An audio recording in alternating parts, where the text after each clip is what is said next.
দেখেন ভক্তি শ্রদ্ধা যুক্ত হয়ে শ্রবণ করলে ভগবান এইবার ভাগবতে কি বলছেন? ভগবান ভাগবতে বলছেন শ্রবণম কীর্তনম বিষ্ণু শরণম পদসেবিতম বন্দনামর্চনম সাক্ষ্যম দর্শমাত্মনিবেদনম। ভগবানকে পাওয়ার জন্য ভগবান বললেন ভক্তির উপায় কয়টি? 9টি। 9টির মধ্যে প্রথম কি? শ্রবণ। চৈতন্য চরিতামৃত চৈতন্য ভাগবত একই কথা বলছে, শৃণুয়াম শৃণুয়াম, তুমি আমার কথা শোনো। কার কথা? গোবিন্দের কথা। গীয়তাম গীয়তাম, তুমি আমার কীর্তন করো। গীতা কি বলছে? মোক্ষ যোগের 71তম শ্লোকের 68তম শ্লোকে শ্রীমদ্ ভগবত গীতার 18 অধ্যায় বলছেন ইয়ঈদম পরমং গজ্জম মদ্ভক্তি সুবিদাসতি ভক্তিময়ী পরাম কীর্তমামেব স্তোতি অসংশয়। যিনি আমার ভক্তদের মধ্যে পরম গুহ্যাতি গুহ্য ব্রহ্মতত্ত্বের জ্ঞান প্রদান করেন, হে অর্জুন, তিনি আমার পরাভক্তি লাভ করেন। আমি তাহাতে অবস্থান করি, তিনি আমাকে অবস্থান করেন। নমে প্রণশ্যতি, তিনি ছিন্ন মেঘের মতো কখনো হারিয়ে যান না। আবার ভগবান 71তম শ্লোকে বললেন, অর্জুন বললেন, যিনি বলেন তিনি তোমার পরম ভক্ত, যিনি শ্রবণ করেন কীর্তন করেন, তিনি কিছু পান না? ভগবান বলছেন শ্রদ্ধাবান অনুসূয়চে শৃণ্বাতো নরাহ সহপি মুক্তো সুভানলোকান প্রপন্নাতি পুণ্য কর্মাণাম। শোনো শোনো অর্জুন, যিনি শ্রদ্ধাযুক্ত হয়ে আমার এই হরি কথা গুণকীর্তন মহিমা কীর্তন শুধু শ্রবণ করেন শ্রদ্ধাযুক্ত হয়ে, পূর্বে পূর্বে যে সকল পুণ্য আত্মাগণ উচ্চতর আলোকে গমন করেছেন, আমি বাসুদেব কৃষ্ণ ডিক্লিয়ার করছি এই ভৌত দেহ পরিসমাপ্তির পর সেই সকল পুণ্য স্তরে যে সকল আত্মাগণ চলে গিয়েছে, এই সকল আত্মার স্থান সেই সব আলোকে হবে। শুধু শ্রদ্ধাযুক্ত হয়ে শ্রবণ করিলেই যদি এটি হয়, তাহলে আমাদের শ্রদ্ধা নেই কেন? ভগবান কি বলেছেন তুমি আমাকে দই দাও, তুমি আমাকে মুড়কি দাও? যদি তাই হতো তাহলে মহাভারতের যুদ্ধে রণাঙ্গনে যেদিন প্রথমে সবাই গিয়েছিলেন, সবার একদিন আগে ভগবান শ্রীকৃষ্ণ বড় দাদা স্বয়ং ধর্মরাজ তিনি এসেছিলেন। তার অনুরোধে বলছেন বাসুদেব কৃষ্ণ তুমি যাও প্রপোজাল নিয়ে, আমি চাই না যুদ্ধ করতে। তা বললেন ঠিক আছে, আমি তো চাই যুদ্ধ করতে। তা ঠিক আছে, তোমার অনুরোধে একটু জগৎকে তো দেখাতে হবে। তা পূর্ব রাত্রে গেলে বাসুদেব কৃষ্ণের জন্য সব কিছু সাজিয়ে রেখেছেন। 56 প্রকার ব্যঞ্জন, আমরা যা করি 56 প্রকার ব্যঞ্জন, অলংকার মানে খাট পালঙ্ক দাস দাসী সব সকলকে প্রণাম করেছেন বাসুদেব কৃষ্ণ। পিতামহ ভীষ্ম, অন্ধ ধৃতরাষ্ট্র, গান্ধারী, কুন্তী মাতা সকলকে প্রণাম করে রাত্রিটুকু শয়ন করেননি। ভগবান অনাদির আদি গোবিন্দ শয়ন করলেন কোথায়? মহাত্মা বিদুরের গৃহে। মহাত্মা বিদুর বললেন, মহাত্মা বিদুর হচ্ছে ধর্মরাজের আর এক অংশ, বললেন আমাকে দেওয়ার মতো ক্ষমতা হে বাসুদেব কৃষ্ণ, আপনি হচ্ছেন দ্বারকাধীশ, আপনাকে কোথায় আমি শুতে দেব? ভগবান শ্রীকৃষ্ণ তার আচরণে বুঝিয়ে দিয়েছিলেন আপনি মহাত্মা, আপনি যা দেবেন তাহাই গ্রহণ করব। ওই দিন আর কিচ্ছু হয়নি গোবিন্দের সেবায়। গোবিন্দের জন্য ওই দিন সেবার ব্যবস্থা হয়েছে সামান্য, মতান্তরে বলা হয় কলার খোসা, আবার কেউ কেউ বলে সামান্য একটু কলা। তা ভগবান তার স্তুতির মধ্য দিয়ে কুন্তী মাতাকে এবং আরো যারা ছিলেন একটু লাড্ডু দিয়েছিলেন। ভগবান যেটা ভালোবাসতেন সকলকে তাই দিয়েছিলেন, ভগবান পরিবেশন করেছিলেন। তা ভগবান বুঝিয়ে দিলেন দেখো যে অতুল যে ঐশ্বর্য, ঐশ্বর্য দ্বারা আমাকে বশ করা যায় না, ওই রাজভোগ দ্বারা আমাকে বশ করা যায় না। যে শুদ্ধ ভক্ত ভাবিত হয়ে শ্রদ্ধাযুক্ত হয়ে আমার গুণকীর্তন মহিমা কীর্তন আমার সেবা করে, আমি কি করি? সেই ভক্তির সাথে আমি যুক্ত হয়ে যাই। ঠিক ভগবান শ্রীমদ্ ভগবত গীতার 9ম অধ্যায় রাজবিদ্যা রাজগুহ্য যোগে 9ম অধ্যায় 22তম শ্লোকে একই কথা বললেন। একটু শুনতে হবে। না হলে আমাদের বোধের উদয় হবে না। এই বোধের উদয়ের জন্য কিন্তু রেফারেন্স গুলো দিচ্ছি, আপনারা পড়েছেন হয়তোবা, হয়তো মনে নেই, স্মৃতি বিভ্রাট হয়েছে, ওইগুলোকে আবার স্মরণ করিয়ে দিচ্ছি। আপনারা যে পড়েননি, আপনারা যে শোনেননি তা না, ভাগবত আচার্য কি করে পুনরায় বারংবার স্মরণ করিয়ে দেয়। কারণ মনের মধ্যে কি তৈরি হয়, কালি ময়লা, এগুলোকে দূরীভূত করার জন্য ভাগবত আসলে আসতে হয়, না হলে কালি ময়লা দূরীভূত হয় না। अरण्य चिंताय नमः ये जन पर्युपासते ते संनित्तो भीजुक्तानां योगक्षेमं बाहुम्यहम्। অনন্য ভক্তি সহকারে যিনি আমার সেবা করেন, গোবিন্দের, যিনি আমার পূজা করেন, যিনি আমার কীর্তন করেন, যিনি আমার মন দ্বারা আস্বাদন করেন, পূর্ব জন্মের কারণে যারা পথভ্রষ্ট ছিল, আমি বাসুদেব কৃষ্ণ যুক্ত করে দিই যে যোগের ফলে তিনি আমার কাছে ফিরে আসতে পারেন। আর বহমি অহম, এই জন্মে যাহা তারা পায়নি, আমি প্রাপ্ত বস্তু কি করি, পূর্বে যারা পেয়েছিল আমি প্রদান করি, কিন্তু অপ্রাপ্ত বস্তু আমি বহন করি এবং সংরক্ষণ করি। তদানীন্তন সময়, বেশি দিন আগের কথা না, এক ভক্ত অর্জুন মিশ্র, নাম শুনেছেন, অনেক ভগবানের অনেক ভক্ত, গীতা যখন পাঠ করছে, গীতা যখন লিখছে, তখন উনি বহমি অহংটাকে লাল কালি দিয়ে 3 বার আন্ডারলাইন করে কেটে দিয়ে বললেন, এটি হতে পারে না, এটি হয়তো মনে শ্রুতিকারের ভুল। পুঁথিতে লিখে দিলেন, পুঁথি, আগে এখন তো বই পাওয়া যায়, পুঁথি ছিল, লিখলেন দদামি অহম, ভগবান কখনো বহন করেন না। গোবিন্দ বলছেন আমি এবং গীতা অভিন্ন, আমি ভাগবত অভিন্ন, আমি এবং বেদ অভিন্ন। মা কথা বলবে না, মা কথা বলবে না, মা চরণ ধরে বলি কথা বলবে না, রাধে রাধে। গোবিন্দ সাথে সাথে ওই দিন কি করেছে, কোন ভক্ত যদি তার জ্ঞানের অহংকার হয়, কোন ভক্তের যদি অন্য কোন অহংকার হয়, ভগবান বলছেন ওই যে যোগক্ষেমম বহমি অহম, ভক্তের প্রাপ্ত জিনিস ফিরিয়ে দেওয়ার জন্য গোবিন্দ ব্যতিব্যস্ত হয়ে গেছে। গোবিন্দ সাথে সাথে কি করেছেন, ছোট বালক বেশে অর্জুন মিশ্র গিয়েছেন বিভিন্ন বাড়িতে ভিক্ষা করতে। ভিক্ষা করে ভবতী ভিক্ষাং দেহি, কোনো ভিক্ষা মেলেনি, গৃহ লক্ষ্মীর কাছে গিয়ে যত চাল ছিল, তরি তরকারি ছিল, সব কিছু বালক বেশে গোবিন্দ এসেছে, আর সাথে দাদা বলরাম, 2 ভাই এসে বলছেন গৃহলক্ষ্মীকে দান করছেন। আর গোবিন্দ বলছে দেখেন শ্রী গুরুদেব আমাকে বেত্রাঘাত করেছে, মারতে মারতে দেখেন আমাদের পিঠ দিয়ে রক্ত ঝরছে। যিনি কখনো কটু বাক্য বলেননি তিনি কি করে মারতে পারেন? হয়তো তার মতিভ্রম হয়েছে, কারণ সংসারে অভাব অনটন, যার কারণে তিনি হয়তো মতিভ্রম হয়ে কাজটা করতে পারেন। কিন্তু ধরা দিচ্ছেন না, তার জ্ঞানের অহমিকা হয়েছে, ভক্তের অহমিকা হয়েছে। আর ভগবান যে বহন করেন সেটা প্রমাণ করার জন্য ভগবান বহন করে নিয়ে এসেছেন। গৃহ লক্ষ্মী যেই ভিতরে প্রবেশ করেছে, 2 বালক অন্তহিত। সন্ধ্যার সময় অর্জুন মিশ্র যখন বাড়িতে এসেছে, বাড়িতে এসে বলছে আজকে কোনো ভিক্ষা হয়নি। বলে কই, তুমি তো রাজ দরবার থেকে সব পাঠিয়ে দিলে, 2 বালক এসে আমাদেরকে সব দিয়ে গেল। বলে কই, আমি তো কিছুই প্রদান করিনি। রাত্রে যখন সেবা নেওয়ার পরে উনি যখন ভাগবত পাঠ শেষে গীতা পাঠ করছেন পুঁথিতে, তখন দেখেন নবম অধ্যায়ে 3 বার লাল কালির দিয়ে কাটা। গোবিন্দকে অবনত মস্তকে বলছেন, ওগো গোবিন্দ, তুমি যে ভক্তের প্রাপ্ত জিনিস তুমি প্রদান করো, অপ্রাপ্ত বস্তু সংরক্ষণ করো, তুমি যে ভক্তকে সদা সর্বদা যে রক্ষা করো, ভগবান আমার কি পরম সৌভাগ্য, আমি তোমার দর্শন পেলাম না, কিন্তু তুমি ভক্ত রূপে ভক্তের কাছে তুমি সব কিছু দিয়ে গেলে। গোবিন্দ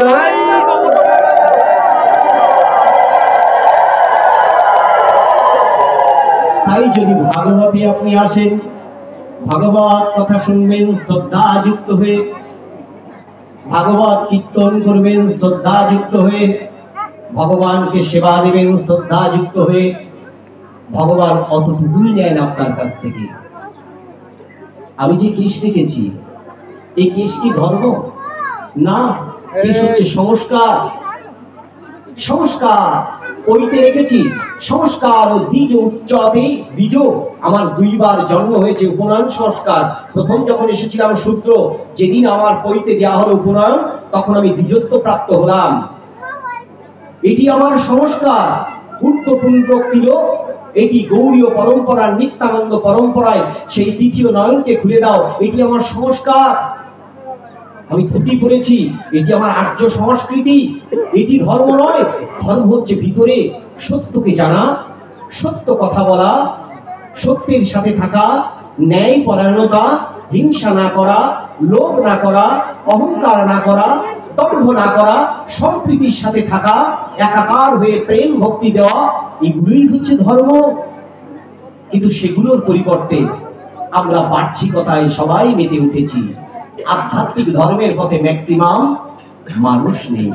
তাই তো যুগে যুগে ভগবান আসেন সমাজের সংস্কারের জন্য। মহাপ্রভু তাই করে গেছেন, সমাজ সংস্কার। এই ভাগবত আচার্য শ্রী গুরুদেব বা অন্য যারা আছেন সকলে সংস্কার করে যান।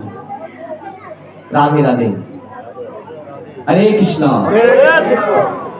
আমরা ভগবানের নাম সংকীর্তন করলে তাহলে কেমন করে করব? শ্রদ্ধাযুক্ত হয়ে। শ্রবণ করিলেই যে মোক্ষ পথ প্রাপ্ত হয়, তার তিনটি চরিত্রের তিনটি ব্যাখ্যা দিয়ে আমরা ভক্তি পাঠের পাঠটা শেষ করব। কারণ 9টি পাঠ করতে গেলে 2.5-3 ঘন্টাও শেষ করা যাবে না, কারণ আপনাদের আমার ভোগ মহোৎসবের কীর্তন রয়েছে, তাই তো? ভোগ মহোৎসবের কীর্তন আছে, অলরেডি 2টো বেজে গেছে। এই দেখেন, ভোগ মহোৎসবের কীর্তনটা করা উচিত কখন জানেন? আমারও অপরাধ। কখন করতে হবে? একেবারে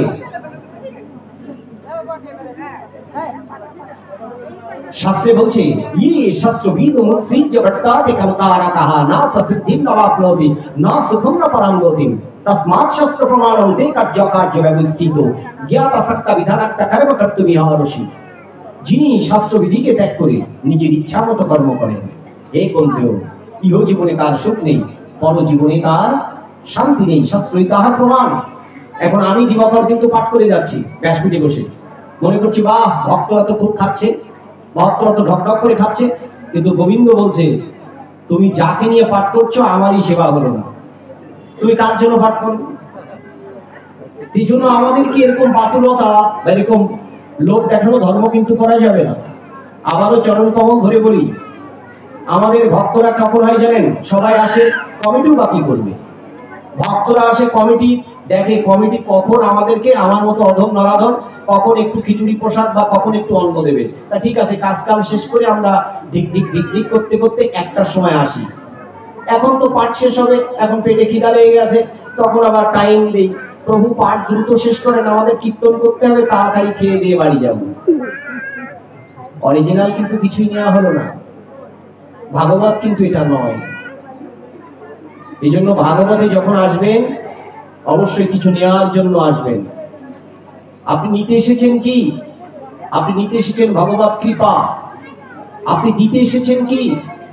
আপনি দিতে এসেছেন ভগবানের কাছে নিজের আত্মশুদ্ধির জন্য সমর্পণ। হে প্রভু, দেহ আমি নই, আমি দেহি, শরীর আমি নই, আমি শরীরই, আমি তোমার অংশ। হে প্রভু, তোমার সাথে আজকে বুঝতে পেরেছি তুমি এখানে আছো। অনেক সাধু মহাত্মাদের দর্শন হয়েছে, তাই সর্বধর্মার পরিত্যাজ্য মাম একম শরণম ব্রজ অহং ত্বাম সর্বপাপেভ্যো মোক্ষয়স্যামি মা শুচো। আমি সবকিছুকে অ্যাবসলিউটলি সারেন্ডার করলাম তোমার কাছে, তোমার কাছে সারেন্ডার করার জন্য আজকে এখানে এসেছি। জয় জয় জয় গৌর।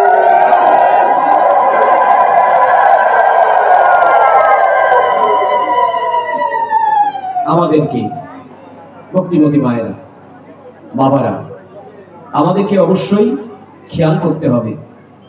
কারণ আমরা যখন আরতি করি, দেখবেন আরতি কিন্তু যখন তখন আরতি হয় না। আজকে শুনে নিন, হয়তো অনেক মহাত্মা এখানে আসেন, বিল্লদা আমাদের বড়দা, আমার থেকে বেশি দূর না, মাত্র 12 কিলো 10-12 কিলো দূরে থাকে। দাদার সাথে অনেক সখ্যতা রয়েছে আমার। তা এই যে দেখবেন অনেক মহাত্মারা কিন্তু এটা বলে, উচ্চাঙ্গের যারা আছে উচ্চকোটি মহাত্মা, তারা এটা সম্পর্কে আরো ব্যাখ্যা দেন। একটা হচ্ছে সকালে যখন করবেন তখন দেখবেন, তখন ওটা কি বলা হয়? প্রভাতী কীর্তন করিয়া আপনি আরতি করছেন, প্রভাতী আরতি। আর একটা কোন আরতি করেন? সন্ধ্যা আরতি। আর একটা কি আরতি করেন? মঙ্গল আরতি। আর একটা কি আরতি করেন? ভোগ আরতি। তাহলে এই যে 4টি আরতি আপনি করেন, 4টার জন্য একটা টাইম আছে, একটা ব্রহ্ম মুহূর্ত। ব্রহ্ম মুহূর্ত কত? সূর্য উদয়ের 1 ঘন্টা 36 মিনিট পূর্ব থেকে ব্রহ্মোদয় শুরু হয়ে যায়। ঠিক সূর্য যখন মাঝ আকাশে থাকছে তখন ওই সময়টাকে বলা হয় ব্রহ্ম মুহূর্ত। কেন বলা হয়? দুটি সময়ের সন্ধিক্ষণ, দুটি সময়ের সন্ধিক্ষণ।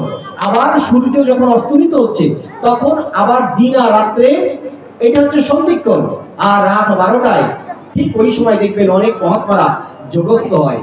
তো এই জন্য আমরা যদি সঠিক সময় সঠিক কর্ম না করতে পারি আমরা অ্যাক্টিভ হতে পারবো না। তার সাথে আপনি পরম ব্রহ্মকে কোথায় খোঁজেন?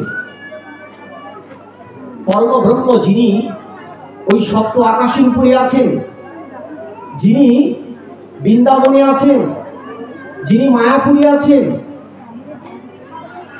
যিনি নদিয়াতে আছেন, যিনি গোলকে আছেন, যিনি বৈকুণ্ঠে আছেন। আর ভগবান বলছেন আমি তোমার দেহখণ্ডের মধ্যেও আছি। আমি আছি বলেই তো তুমি হাসো, আমি আছি বলেই তো তুমি কাঁদো, আমি আছি বলেই তো আমার আমার করো, আমি আছি বলেই তো বলো এই জগতের সবকিছু আমার। কালকে নিত্য বস্তু যদি আমি চলে যাই তাহলে লোকে তোমাকে সব পর করে দেবে। নিত্য বস্তুর সাথে আত্মসাক্ষাৎকার হলো না, তাহলে তুমি জানলে না সচ্চিদানন্দ স্বরূপ হিসেবে আমি তোমার ভিতরে ছিলাম, তুমি আমাকেই জানলে না। বলে দেখো এই মন্দির যখন নির্মাণ করেছিলে বা যত মন্দির, বলে মন্দির নির্মাণ করার সময় প্রত্যেকটি মন্দিরের মধ্যে ঈশ্বরের শক্তিকে আবাহন করার জন্য কেউ গায়ত্রী মন্ত্র করেছিল, কেউ বা বৈদিক মন্ত্র উচ্চারণ করে চক্ষুদান, অঙ্গ প্রতিষ্ঠা, প্রাণ প্রতিষ্ঠা করেছিল। তাই নিত্য পূজা হয়। আর ওই দেহ মন্দিরের মধ্যে যেদিনই আমি মাতৃগর্ভের মধ্যে ওই শক্তি রূপে আমি প্রবেশ করেছিলাম, এই দেহ মন্দিরের মধ্যে কোনো কিছু করতে হয়নি। জ্যান্ত ঈশ্বর তোমার দেহের ভিতরে রয়েছে, তুমি সেই জ্যান্ত ঈশ্বরকেই জানলে না। তাই বলছি এই দেহের ভিতর থেকে যে মহাশক্তি বাস করেন, যাকে আশ্রয় করে আমি চলছি, সেই মহাশক্তিকে একটু আশ্রয় করুন। ওটা যেমন মন্দির, এই দেহটাও একটি মন্দির। আপনার বাড়িতে আপনি খাদ্যাভ্যাস, আপনি যে থালায় খাচ্ছেন প্রতিদিন আপনি মাজছেন, যে মাথায় চুলে শ্যাম্পু দিচ্ছেন, তেল দিচ্ছেন, কত পরিপাটি।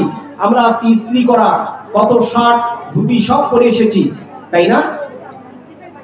যে বাড়িতে আপনি রয়েছেন প্রতিদিন কতবার ঝাড়ু পোছা দিচ্ছেন। আপনার মনের মধ্যে যে মন্দিরটা আছে মাগো, প্রতিদিন কতবার ঝাড়ু পোছা দেন, কতবার মাজেন? বলে 9 মাসে 6 মাসে একবারও হয় না। তাহলে ভগবত কৃপা কি করে হবে? আমরাও এরকম 12টা 1টায় আসলে হবে না, আমাদেরকে আসতে হবে অবশ্যই। ভাগবত যখন শুরু হয়েছে 11টা 12টায় পাঠ হবে, ঠিক তার মধ্যে এসে বসবো। যতক্ষণ শেষ না হবে ততক্ষণ পর্যন্ত পেটে বলবো দাম বন্ধন লীলা, দাম রূপ উদর, উদরে আজকে আর কিছু দেব না।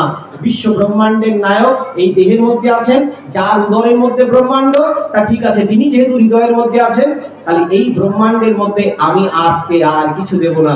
আজকে শুধু ভবরোগের মহাপ্রসাদ, ভাগবত মহাপ্রসাদ, অমৃত প্রসাদকে আমি গ্রহণ করব।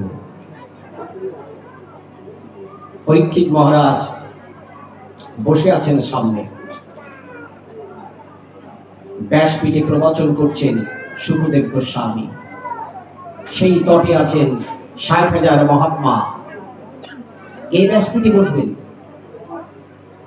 ভগবান বলছেন বয়স দ্বারা, মেধা দ্বারা, বংশ পরম্পরা দ্বারা এই ব্যাসপীঠে বসা যায় না।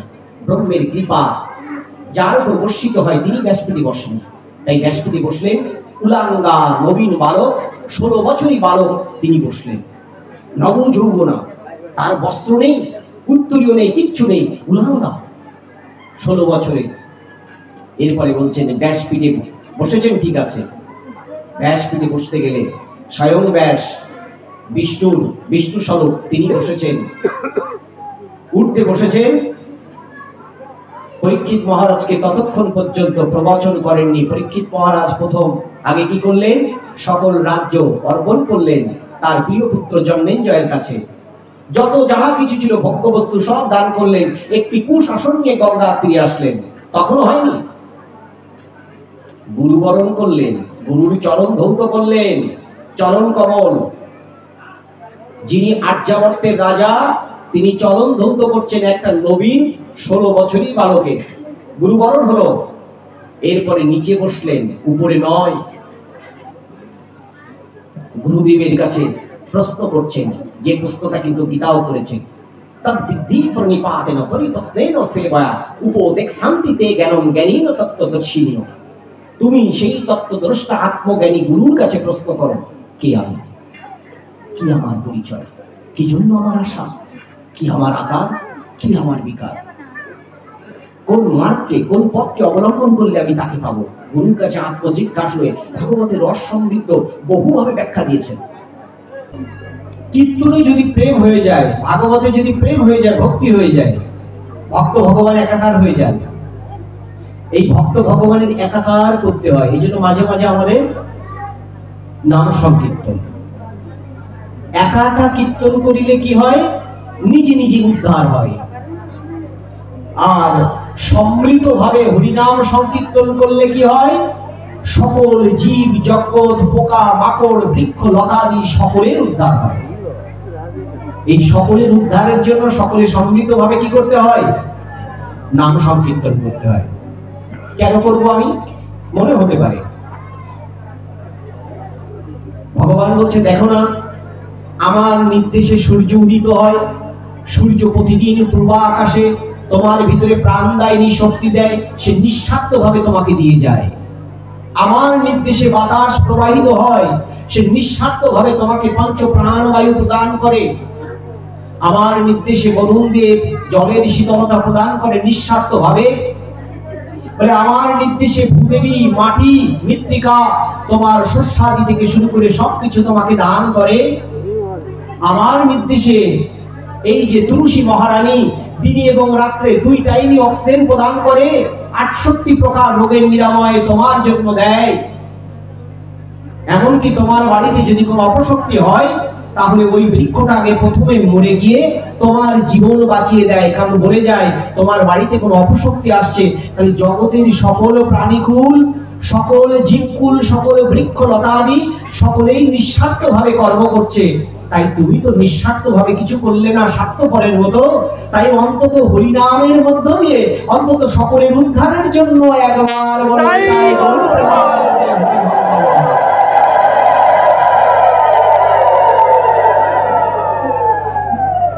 এই জন্যই সংকীর্তন করতে হয়, একসাথে মহাপ্রভু করতেন। মহাপ্রভু লীলা কীর্তনের মধ্যে বারংবার এটি করতেন। তাই আমাদের এই কীর্তনটা করতে হবে। কেন কীর্তন করতে হবে? ভাগবতের 12 স্কন্ধের 4th অধ্যায় শ্লোক নাম্বার 1, কীর্তে ধ্যাত বিষ্ণু ত্রেতায় যজায় মখায় দাপরে পরিচর্যায়াম কলো অন্ধুরি কীর্তনিয়া। শোনো শোনো জীবগণ, সত্যে ধ্যান করে যে ফল পাওয়া যায়, দাপরে যজ্ঞাদি কর্মের মধ্য দিয়ে যে ফল পাওয়া যায়, দাপরে সেবা পরিচর্যার মধ্য দিয়ে যে ফল পাওয়া যায়, কলিযুগে একমাত্র হরিনাম শ্রবণ কীর্তনের মধ্য দিয়ে একই ফল পাওয়া যায়।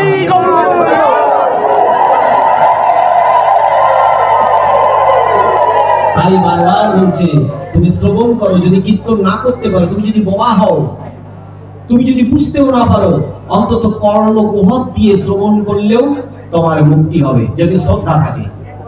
কিন্তু যদি বলি দূর, ও পাঠ ভালো হচ্ছে না, দূর, এ তো আমার কথা বললো না, দূর, আমি তো নিত্যানন্দ পরম্পরা আর ও তো অদ্বৈত পরম্পরা, দূর, আমি তো মাধ্যা সম্প্রদায়ের অন্তর্গত, উনি তো অমুক, এ হচ্ছে না, আমার সাথে মিলছে না, ওই দোষ হয়ে গেল। নিষ্ঠার পরিবর্তে ভিতরে তৈরি হলো নিষ্ঠুরতা, ওটা আসরিক ভাব। অহংকারম বলম দর্পম কামম ক্রোধম চ সংশ্রিতা মম আত্মপর দেহিসু ক্রোধি সন্তব্ধ সুয়োগা তামহং বিসন্ত কুরুরাম সংসারেষু নরধান ক্ষিপ্র মজস্রম আশুভানুষু এব সুজনিষু। মানে এইভাবে যারা অহংকারী, যারা দম্ভ, যারা অভিমানী, যারা ক্রূর, বারংবার সেই সকল পাপাত্মাদের আমি অসুর জনিতে নিক্ষেপ করি। হে কন্তেও, তুমি ডিক্লিয়ার করে দাও, সাবধান করো, আমি বাসুদেব কৃষ্ণ বলছি। অনাদিরাদি গোবিন্দ ডিক্লিয়ার করে গেছেন, কোনো কিছু করা যাবে না, একদম সমর্পণ। আমার 100 কথার মধ্যে, আমার আচরণের মধ্যে ভুল থাকতে পারে। ভগবান বললেন উনি যে মেসেজটা দিয়েছেন ওই মেসেজের মধ্যে তোমার যেটা অ্যাডজাস্ট হয়, তোমার যেটা ভালো হয়, তুমি সেটাই অমৃতরূপ গ্রহণ করো, আর বাকিগুলো তোমার গ্রহণ করার দরকার নেই।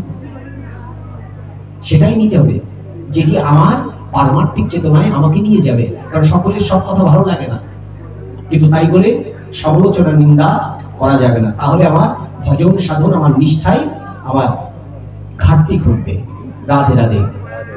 ঠিক একইভাবে পরীক্ষিত মহারাজ, সেই জায়গায় আসছি, পরীক্ষিত মহারাজ যখন গুরুকে বরণ করে প্রশ্ন করলেন, তখন ওনাকে প্রথম দিনের ভাগবত শুনিয়েছেন, দ্বিতীয় দিন শুনিয়েছেন, তৃতীয় দিন শুনিয়েছেন, চতুর্থ দিন শুনিয়েছেন। যখন দ্বাদশ স্কন্ধে প্রবেশ করছেন তখন সুখদেব গোস্বামীর কণ্ঠ স্তব্ধ হয়ে যাচ্ছে। কারণ বাগদেবী সরস্বতী চান না ব্রহ্মের কৃপায়, মহাশক্তি চান না তুমি প্রকৃতির সেই দণ্ড, প্রকৃতির যে চেনক কমান সেটা ভেঙে গেল, সেটি চান না। তখন সুখদেব গোস্বামী ভুলে যাচ্ছেন, কিন্তু সুখদেব গোস্বামী পরীক্ষিতকে উপলক্ষ করিয়া একটি কথা বলেছিলেন, হে গুরুদেব, মনে হয় পরম ব্রহ্ম চান না, আপনি আর প্রবচন করুন। তখন উনি বলেছিলেন, আমি যে দিব্য কথাগুলো তোমাকে বলেছি, তুমি যেভাবে শ্রদ্ধা যুক্ত হয়ে শুনেছ, আর ভাগবত যদি সাক্ষাৎ ভগবত স্বরূপ হয়, ভাগবত যদি সাক্ষাৎ বেদান্ত দর্শন হয়, তোমার সমগ্র শরীরটি 11 স্কন্ধ পর্যন্ত পাঠ করার, যখনই আমি পাঠ করেছি তখন তোমার শরীরটা ব্রহ্মময় হয়ে গেছে। কারণ দ্বাদশ স্কন্ধ হচ্ছে মাহাত্ম্য, তোমার শরীরটি ব্রহ্মময় হয়ে গেছে। আমি সুখদেব গোস্বামী বেদব্যস্ত নয়, ব্রহ্মকে সাক্ষী করিয়া আমি বলছি, তুমি যেহেতু গুরু বরণ করেছো, আমি তোমাকে আশীর্বাদ করছি। একমাত্র তোমার পিতামহ বিশ্ব যেমন স্বেচ্ছায় ইচ্ছা মৃত্যু পেয়েছিল, তদ্রূপ তুমি যদি একমাত্র স্বেচ্ছায় বলো আমার দেহান্ত প্রাপ্তি হবে, তাহলেই তোমাকে হয়তো তক্ষক নাগ দংশন করবে। সাথে সাথে উনি দেখলেন সূর্য ডুবুডুবু অবস্থা, ডুবে যাচ্ছে। উনি কখনো চান না পূর্বপুরুষদের সেই সত্য ধর্ম মিথ্যা হয়ে যাক এবং ব্রহ্ম সাপ ব্রাহ্মণের সাপ মিথ্যা হোক। তখন উনি আবাহন করেছিলেন, হে তক্ষক নাগ, তোমার মনের যে অতৃপ্ত বাসনা তুমি আমাকে পূর্ণ করো। তখন ভূমের সর্বকরীর মধ্য দিয়ে বৃহৎ সর্প হয়ে দংশন করলেন। এখানে সমগ্র শরীর নীল হয়ে গেল। এবার একটি দিব্য ঘটনা ঘটল, যার জন্যই বলছি সকল মহাত্মারা সকলে আছেন, অনেকে দূর থেকে দেখছেন, দিব্য রথে করে সূক্ষ্ম শরীরে কে যেন ঊর্ধ্বে যাত্রা করছে, কিন্তু তখনও পর্যন্ত তার দাহ সংস্কার হয়নি, তখনও পর্যন্ত কিছু হয়নি, কিন্তু কি করে দিব্য শরীর ঊর্ধ্বে যাত্রা করলো? তাই বলছে, যদি কারোর সর্পে কাটে, কেউ যদি রোড অ্যাক্সিডেন্টে মারা যায়, কেউ যদি বিষ খেয়ে মারা যায়, কেউ যদি গলায় দড়ি দিয়ে মারা যায়, মানে শ্রাদ্ধ শান্তি অন্যান্য যজ্ঞাদি কর্ম করলেও সেই আত্মা ঊর্ধ্বগতি হয় না। দুটি কর্ম করলে আত্মার ঊর্ধ্বগতি হয়। এক, নারায়ণ বলিযাগ অনুষ্ঠান বেদান্ত অনুসারে, সেটি অনেকেই করতে পারে না, আবার অনেকেই পারে, আচার্য পণ্ডিত দরকার। আর দুই, যদি না পারেন 7 দিন ব্যাপী ভাগবত মহাযজ্ঞের মধ্য দিয়ে শ্লোকের আহুতি দিতে হবে। তাহলেই কি হবে? ধুমধুলি ধুন্ধুকারীর প্রসঙ্গ গোকর্ণ উপাখ্যান পড়লেও পাবেন, ঠিক একইভাবে ভাগবতের এই স্কন্ধগুলো পড়লেও পাবেন। এই জন্য বলছে, ভাগবত যিনি যজ্ঞ করেন, এই আত্মা যে পাপ হয়েছিল সেই পাপ থেকে মুক্ত হয়ে ভগবান তাকে কৃপা করেন। ঠিক 7 দিন ব্যাপী শ্রদ্ধা যুক্ত হয়ে শোনার কারণে, তার দেহ সংস্কার না হওয়ার কারণে তিনি যখন উঠতে গেলেন, তখন সকল ঋষি মুনি এসে বললেন, হে সুখদেব গোস্বামী প্রভুপাদ, আপনি পুনরায় প্রবচন করুন। তিনি বলেছিলেন, আমি আর কখন প্রবচন করব না। কি করে শুনবো এই অমৃত কথন? তখন পাঠিয়েছিলেন সুত গোস্বামী উগ্রশ্রবা ঋষি, তার কাছে বলছেন, তিনি যদি কৃপা করে বলেন, কারণ বটবৃক্ষের নিচে তিনি একেবারে নিবিষ্ট চিত্তে বিহবল হয়ে শুধু শ্রবণ করেছিলেন, এবং শেষের দিকে আমি দূর থেকে দর্শন করেছিলাম, তিনি আনন্দ বিগলিত হয়েছিল তার। কিন্তু আপনারা কেউ 1 প্রহর, কেউ 2 প্রহর, কেউ 3 প্রহর, কেউ 1 দিন, 2 দিন, 3 দিন, কেউ 7 দিন কন্টিনিউ করেননি। তাই তিনি কৃপা করে যদি বলেন, তিনি পুনরায় বললেন, জগতের মানুষ ভাগবত জানলো। তাহলে যদি শ্রদ্ধাযুক্ত হয়ে শোনার কারণে অভিশপ্ত রাজা দেহ সংস্কারের আগেই যদি ভগবান তাকে ঊর্ধ্বে নিয়ে যান, তাহলে বলছেন যিনি কীর্তন করেন তার আগেও কিন্তু শুকদেব গোস্বামীর প্রবচনে পরীক্ষিত মহারাজ ঊর্ধ্বগামী হয়েছিলেন। আজকে যারা আপনারা শ্রবণ করলেন, যারা আপনার শ্রদ্ধাযুক্ত হয়ে শুনলেন, যদি এই মুহূর্তে কারণ মৃত্যু হয়, বাড়ি গিয়েও যদি কারণ মৃত্যু হয়, আমাদের যদি কারণ দেহের কোনো মৃত্যু হয়, দেহের মৃত্যু হয়, আত্মার না, ভগবান বলছেন অবশ্যই অন্তকালে চ মাং এই শরণে ভক্তকালে বরাম ইয়া প্রয়াতি সমাদ ভাবম ইয়াতি নস্তি তত্ত্ব সংশয় জম জম বাপি শরণে ভক্তম তজ্জমন্তি কালে বরাম তম তমেব এদিকং সদা তদ ভাবম ভাবিত। অন্তিমকালে যে যেমন ভাবে চিন্তা করবে, অন্তিমকালে যে যেমন ভাবে স্মরণ করবে, পরবর্তী শরীরটা তার তেমন প্রাপ্ত হবে। এখন অন্তিম মুহূর্ত আমাদের, কারণ শেষ করে দেব পাঠ, পাঠ শেষ করার মুহূর্তে আপনি শ্রবণ করছেন। ভগবান বলছেন অবশ্যই যারা আমার কথা শ্রবণ করেন তিনি অবশ্যই ছিন্ন মেঘের মতো হারিয়ে যান না, তিনি অবশ্যই ঊর্ধ্বগাম প্রাপ্ত হন।